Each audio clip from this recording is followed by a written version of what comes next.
નમસ્કાર નમસ્કાર નમસ્કાર વિદ્યાર્થી મિત્રો.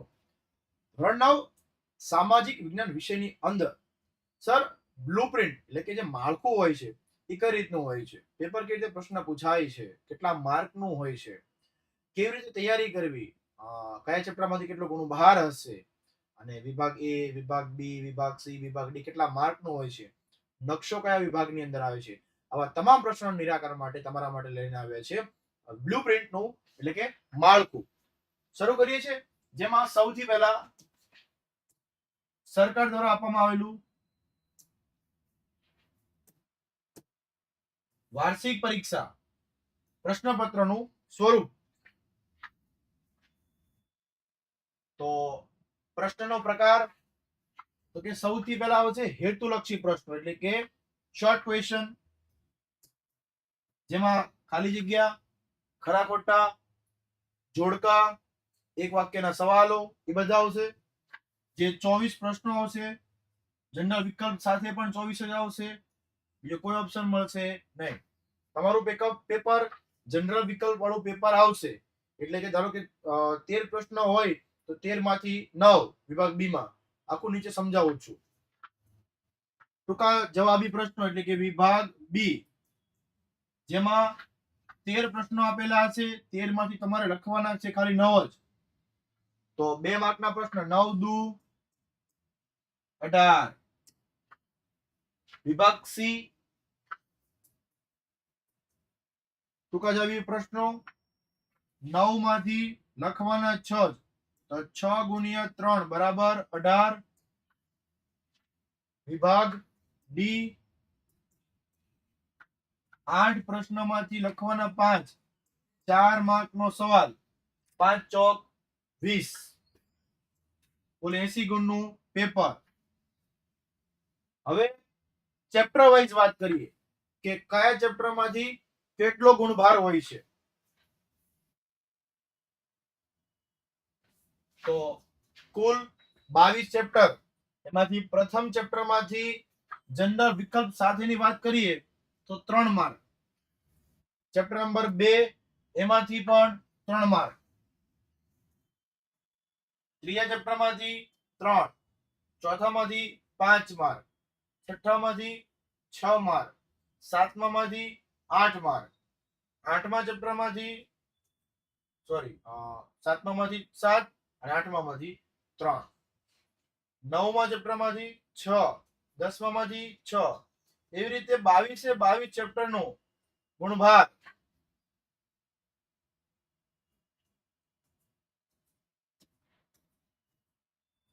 તો અંતે જુઓ તો 109 માર્ક થશે જનરલ વિકલ્પ સાથે.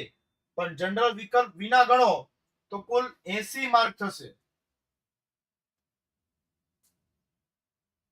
એટલે કુલ 80 માર્કનું પેપર પણ આપેલું હશે 109 માર્કનું પેપર.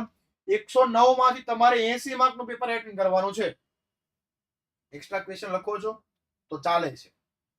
પછી ઘણાને એવો પ્રશ્ન થાય કે સર ધારો કે પહેલા જે લખ્યા હોય એ જ ગણે નહીં. જેના સૌથી વધારે માર્ક હોય એવા સવાલ જવાબ એમાં ગણવામાં આવે છે. ધારો કે વિભાગ બી ની અંદર તમને 13 પ્રશ્નો આપેલા હતા, 13 માંથી તમે ધારો કે 11 પ્રશ્નો લખેલા છે, બરાબર. તો 11 પ્રશ્નોમાંથી જેમાં 2 માંથી 2 માર્ક આવેલા હોય, જેમાં એવા વધારે પ્રશ્નો વાળા ગણે છે. એટલે એકાદ પ્રશ્નમાં એકાદ માર્ક કપાઈ ગયો તો ચાલે. તમે 13 માંથી લખવામાં આવે છે 9 જ, તો 9 ની જગ્યાએ 11 પ્રશ્નો લખો તો પણ ચાલે. ઓકે, એટલે એકાદ બે પ્રશ્નો અથવામાં લખી દેવાનો, કદાચ ખોટું પડી ગયો હોય તો ચાલી જાય, બેકઅપ લાગ. બીજું ખાસ અહીંયા શું કીધું કે ઉપર દર્શાવેલું જે ગુણભાર છે એ આ નમૂનાનું પેપર છે એના માટે છે. અન્ય જે પેપર તમારી પરીક્ષામાં પૂછાવાનું છે એનો ગુણભાર અન્ય અલગ હોઈ શકે છે, અન્ય પ્રશ્નપત્ર માટે અલગ હોઈ શકે છે. એટલે આ જ ગુણભારમાંથી, આ જ ચેપ્ટરમાંથી આટલા ગુણભારનું પૂછાય એવું જરૂરી નથી. આમ તેમ એકાદ બે માર્ક અથવા તો ગુણભારમાં ચેન્જિંગ હોઈ શકે છે. એટલે આ જ પેપર પ્રમાણે આ ચેપ્ટરમાંથી આટલા માર્કનું પૂછાશે એવું જરૂરી નથી. ખાસ અલગ પેપર માટે અલગ ગુણભાર હોઈ શકે છે, એટલે આપણે હંમેશા બધા જ ચેપ્ટરમાંથી બધું જ કરવાનો આગ્રહ રાખો. આગળ જઈએ.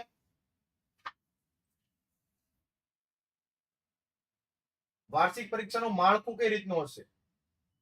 તો વિભાગ એ 1 થી 24 પ્રશ્નો, જેમાં 1 થી 5 વિકલ્પો એટલે કે એમસીક્યુ, 6 થી 10 એટલે કે 5 ખાલી જગ્યા, 5 ખરા ખોટા, 5 જોડકા, 4 1-2 વાક્યના જવાબો. ખાલી જગ્યા વિકલ્પ, ખાલી જગ્યા, ખરા ખોટા, જોડકા અને એક વાક્યના. 5, 10, 15, 20 અને 4 24. થઈ ગયો વિભાગ એ. હવે વાત કરીએ આગળ વિભાગ બી. વિભાગ બી તો એમાં 13 પ્રશ્નોમાંથી 9 પ્રશ્નોના જવાબ તમારે લખવાના છે. 9 ગુણ્યા 2 બરાબર 18.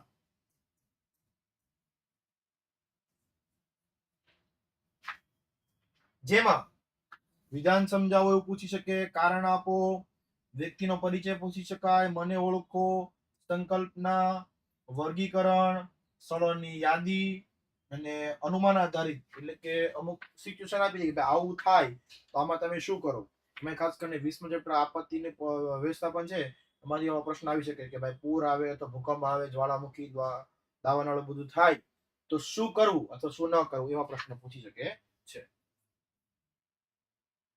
વિભાગ સી 9 પ્રશ્ન આપેલા હશે.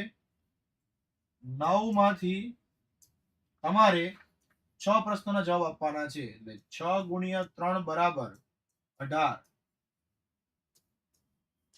જેમાં ટૂંક નોંધ, તફાવત, ચિત્ર આધારિત પ્રશ્નો, પરિણામો, પરિબળ અને પરિસ્થિતિ આધારિત પ્રશ્નો, જેને મૌલિકતાવાળા પ્રશ્નો કહેવાય, જે 38 થી 46 પ્રશ્ન સુધી આવશે. આ વિભાગ સી નું માળખું છે. આ માળખું તો ફિક્સ જ હોય. 13 પ્રશ્નો જ આવે, 13 માંથી 9 લખવાના. વિભાગ સી માં 9 આવે, 9 માંથી 6 લખવાના. આ માળખું તો ફિક્સ જ હોય. વિભાગ ડી 47 થી 54 નો પ્રશ્ન, જેમાં 7 પ્રશ્નોમાંથી 4 પ્રશ્નોના જવાબ આપવાના, એટલે ચોકે ચોકે 16. અને એક 8મો પ્રશ્ન આવે ઈ નકશો હોય, એ ફરજિયાત હોય. 16 ને 4 20 થઈ ગયું. જો એમાં સવિસ્તાર, કૌશલ્ય આધારિત, પરિસ્થિતિજન્ય પ્રશ્નો અને નકશો, જેમાં દ્રષ્ટિહીન ઉમેદવાર માટે ખાલી જવાબ લખવાના હોય, બાકી બધાને નકશા પૂર્તિ કરવાનો હોય છે. 54નો પ્રશ્ન ફરજિયાત હોય, 4 પૂછાય, દરેકનો 1 ગુણ, 4 ગુણ્યા એટલે 4 નકશા, 4 પ્રશ્નો પૂછાતા હોય છે. 16 ને 4 20 માર્કનો વિભાગ ડી. થઈ ગયું. 80 માર્કનું 24, 18, 18, 20 80 માર્કનું આપણું આખું આ પેપર. હવે વાત કરીએ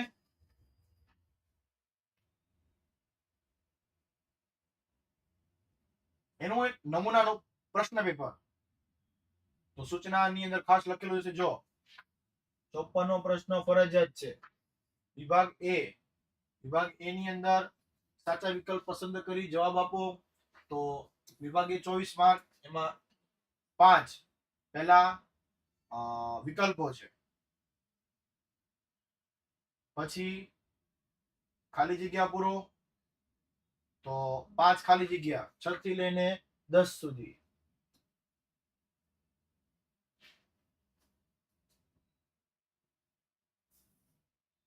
પછી ખરા ખોટા,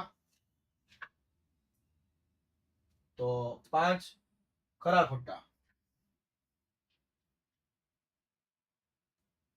યોગ્ય જોડકા જોડો, 5 જોડકા. અમે 6 ઓપ્શન હશે, 5 માંથી કોઈ પણ આમ તમારે સવાલ પરીક્ષાની અંદર જોડકામાં આ રીતે જવાબ લખવાનો છે. અમાં તમારે આ બધા પ્રશ્નો લખવાના. એટલે આવું પ્રશ્ન નહીં લખતા હો, આ બધા પ્રશ્નો લખજો. અને સામે બ ની અંદર ડાયરેક્ટ સીધા જવાબ લખવાના છે. નાના છોકરાને જોડતા નહીં, આનું આમ ને આનું આમ ને આવા જોડકાને જ જોડવાના. આ રીત આખી ખોટી છે. અમાં બધા પ્રશ્નો ને બ માં સામે જવાબ લખવાના. એક વાક્યના 4. હવે વાત કરીએ વિભાગ બી ની. વિભાગ બી માં 13 માંથી 9 પ્રશ્નો, 18 ગુણનો આ ચેપ્ટર. આ જ પ્રશ્નો બેઠા પૂછાય એવું જરૂરી નથી. સેમ્પલ પેપર છે, પણ વાર્ષિક પરીક્ષાની અંદર સેમ્પલ પેપરનો. વિભાગ સી 9 માંથી કોઈ પણ 6 પ્રશ્નો, 18 ગુણ. ચિત્ર આધારિત પ્રશ્નો પણ આવશે.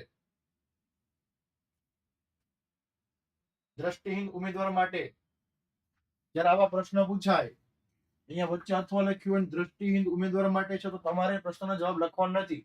દ્રષ્ટિહીન ઉમેદવાર એટલે કે જેને આંખે દેખાતું નથી એવા વિદ્યાર્થીઓ. ઓકે, આવા પ્રશ્નનો જવાબ લખીને નહીં આવતા, માર્ક નહીં મળે.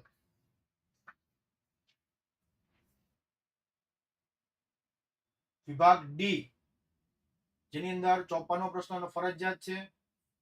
7 માંથી કોઈ પણ 4 પ્રશ્નના જવાબ જ લખવાના છે. 7 માંથી કોઈ પણ 4 જ.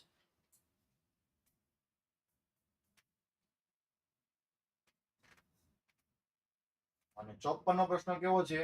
4 પ્રશ્ન આવશે. અંદમાન નિકોબાર ટાપુ, અરબ સાગર, રણપ્રકારની જમીન, રાજસ્થાન, ચંદ્રપ્રભા અભયારણ્ય. 4 માર્કનો નકશો. આ દ્રષ્ટિહીન ઉમેદવાર માટે છે, એના ખાલી સીધા જવાબ જ લખવાના રહે. રેડી?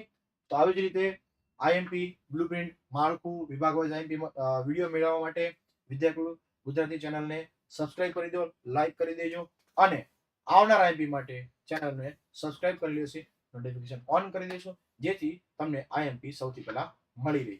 ફરી મળે છે નવા વિડીયો નવા આઈએમપી સાથે.